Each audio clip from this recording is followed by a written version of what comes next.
Le Carnatic ayant quitté Hong Kong, le 7 novembre, à 6h30 du soir, se dirigeait à toute vapeur vers les terres du Japon. Il emportait un plein chargement de marchandises et de passagers. 2 cabines de l'arrière restaient inoccupées. C'était celle qui avait été retenue pour le compte de M. Phileas Fogg. Le lendemain matin, les hommes de l'avant pouvaient voir, non sans quelque surprise, un passager, l'œil à demi hébété, la démarche branlante, la tête ébouriffée, qui sortait du capot des secondes et venait en titubant s'asseoir sur une drôme. Ce passager, c'était Passepartout en personne. Voici ce qui était arrivé. Quelques instants après que Fix eut quitté la tabagie, 2 garçons avaient enlevé Passepartout profondément endormi, et l'avaient couché sur le lit réservé aux fumeurs. Mais 3 heures plus tard, Passepartout, poursuivi jusque dans ses cauchemars par une idée fixe, se réveillait et luttait contre l'action stupéfiante du narcotique. La pensée du devoir non accompli secouait sa torpeur. Il quittait ce lit d'ivrogne, et trébuchant, s'appuyant aux murailles, tombant et se relevant, mais toujours et irrésistiblement poussé par une sorte d'instinct, il sortait de la tabagie, criant comme dans un rêve, le Carnatic. Le Carnatic. Le paquebot était là fumant, prêt à partir. Passepartout n'avait que quelques pas à faire. Il s'élança sur le pont volant, il franchit la coupée et tomba inanimé à l'avant, au moment où le Carnatic larguait ses amarres. Quelques matelots, en gens habitués à ces sortes de scènes, descendirent le pauvre garçon dans une cabine des secondes, et Passepartout ne se réveilla que le lendemain matin, à 150 milles des terres de la Chine. Voilà donc pourquoi, ce matin-là, Passepartout se trouvait sur le pont du Carnatic, et venait humer à pleine gorgée les fraîches brises de la mer. Cet air pur le dégrisa. Il commença à rassembler ses idées et n'y parvint pas sans peine.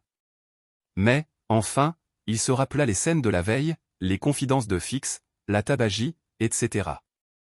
Il est évident, se dit-il, que j'ai été abominablement grisé. Que va dire M. Fogg? En tout cas, je n'ai pas manqué le bateau, et c'est le principal. Puis, songeant à Fix, pour celui-là, se dit-il, j'espère bien que nous en sommes débarrassés, et qu'il n'a pas osé, après ce qu'il m'a proposé, nous suivre sur le Carnatic. Un inspecteur de police, un détective aux trousses de mon maître, accusé de ce vol commis à la Banque d'Angleterre. Allons donc. Monsieur Fogg est un voleur comme je suis un assassin. Passepartout devait-il raconter ces choses à son maître? Convenait-il de lui apprendre le rôle joué par Fix dans cette affaire? Ne ferait-il pas mieux d'attendre son arrivée à Londres, pour lui dire qu'un agent de la police métropolitaine l'avait filé autour du monde, et pour en rire avec lui? Oui, sans doute. En tout cas, question à examiner. Le plus pressé, c'était de rejoindre M. Fogg et de lui faire agréer ses excuses pour cette inqualifiable conduite. Passepartout se leva donc. La mer était houleuse, et le paquebot roulait fortement.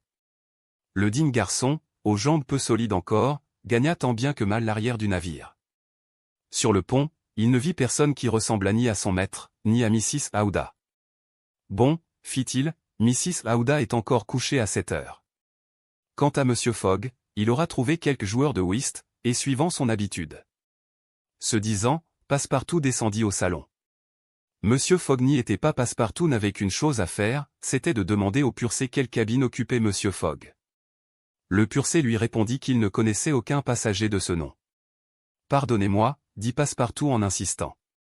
Il s'agit d'un gentleman, grand, froid, peu communicatif, accompagné d'une jeune dame. Nous n'avons pas de jeune dame à bord, répondit le purser. Au surplus, voici la liste des passagers. Vous pouvez la consulter. Passepartout consulta la liste. Le nom de son maître n'y figurait pas. Il eut comme un éblouissement. Puis une idée lui traversa le cerveau. Ah ça! Je suis bien sur le Carnatic? S'écria-t-il. Oui, répondit le purser. En route pour Yokohama? Parfaitement. Passepartout avait eu un instant cette crainte de s'être trompé de navire. Mais s'il était sur le Carnatic, il était certain que son maître ne s'y trouvait pas. Passepartout se laissa tomber sur un fauteuil. C'était un coup de foudre. Et, soudain, la lumière se fit en lui. Il se rappela que l'heure du départ du Carnatic avait été avancée, qu'il devait prévenir son maître, et qu'il ne l'avait pas fait. C'était donc sa faute si M. Fogg et Mrs. Aouda avaient manqué ce départ. Sa faute, oui, mais plus encore celle du traître qui, pour le séparer de son maître, pour retenir celui-ci à Hong Kong, l'avait enivré. Car il comprit enfin la manœuvre de l'inspecteur de police. Et maintenant, Monsieur Fogg, à coup sûr ruiné, son pari perdu, arrêté, emprisonné peut-être. Passepartout, à cette pensée, s'arracha les cheveux. Ah! Si jamais Fix lui tombait sous la main, quel règlement de compte! Enfin, après le premier moment d'accablement, Passepartout reprit son sang-froid et étudia la situation. Elle était peu enviable. Le Français se trouvait en route pour le Japon.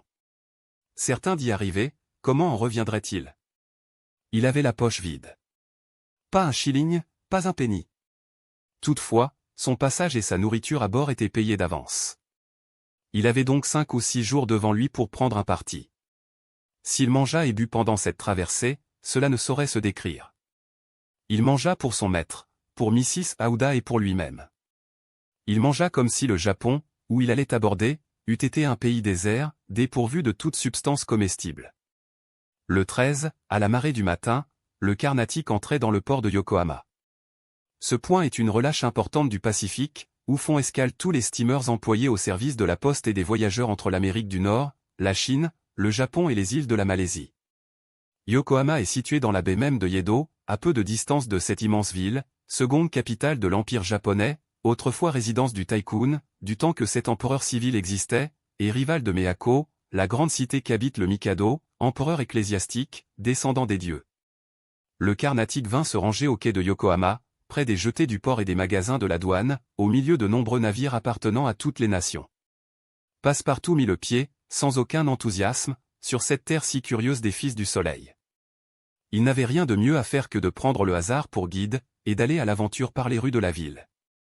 Passepartout se trouva d'abord dans une cité absolument européenne, avec des maisons à basse façade, ornées de vérandas sous lesquelles se développaient d'élégants péristyles, et qui couvraient de ses rues, de ses places, de ses docks, de ses entrepôts, tout l'espace compris depuis le promontoire du traité jusqu'à la rivière.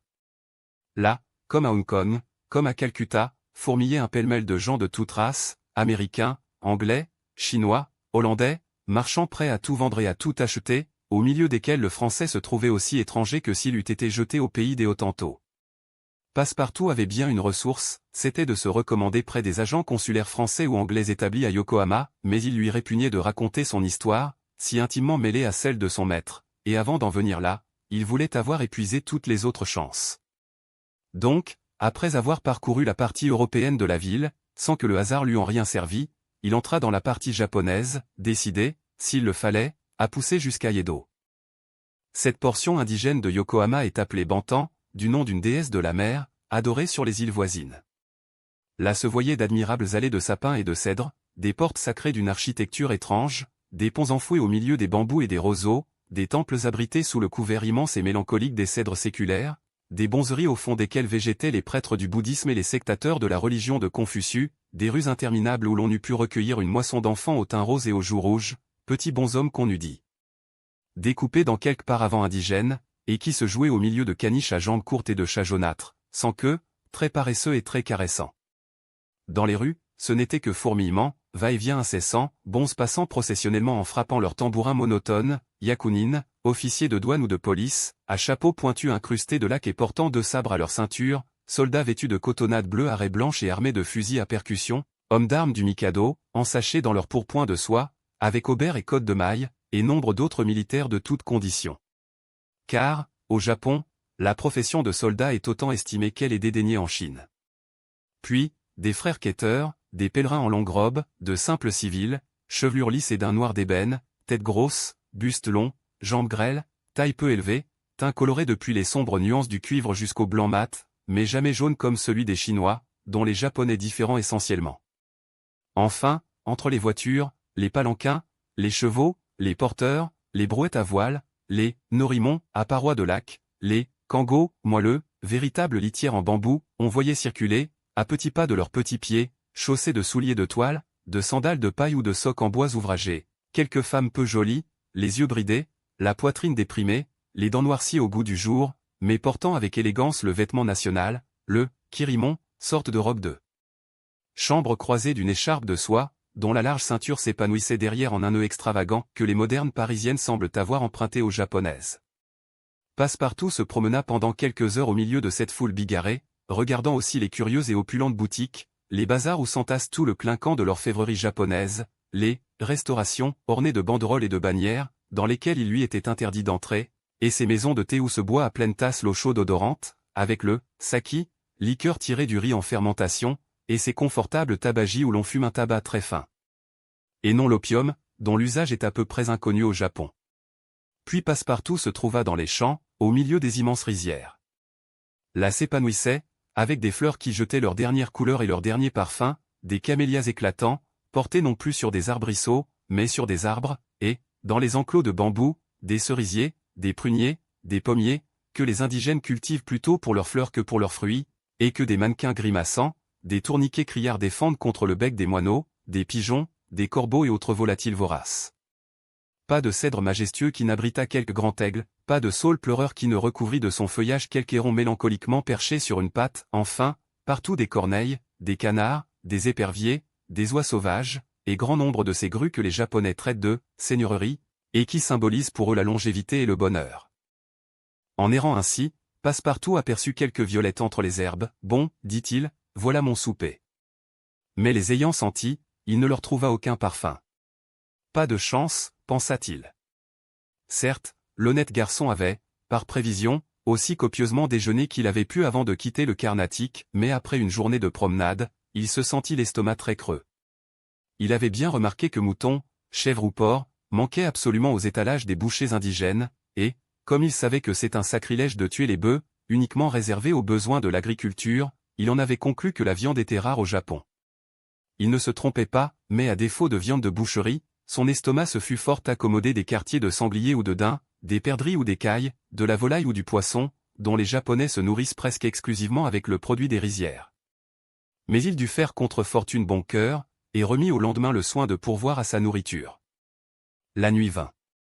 Passepartout rentra dans la ville indigène, et il erra dans les rues au milieu des lanternes multicolores, regardant les groupes de baladins exécuter leurs prestigieux exercices, et les astrologues en plein vent qui amassaient la foule autour de leurs lunettes. Puis il revit la rade, émaillée des feux de pêcheurs, qui attiraient le poisson à la lueur de résines enflammées. Enfin les rues se dépeuplèrent. À la foule succédèrent les rondes des yakunines. Ces officiers, dans leurs magnifiques costumes et au milieu de leur suite, ressemblaient à des ambassadeurs, et Passepartout répétait plaisamment, chaque fois qu'il rencontrait quelque patrouille éblouissante, « Allons, bon. Encore une ambassade japonaise qui part pour l'Europe. »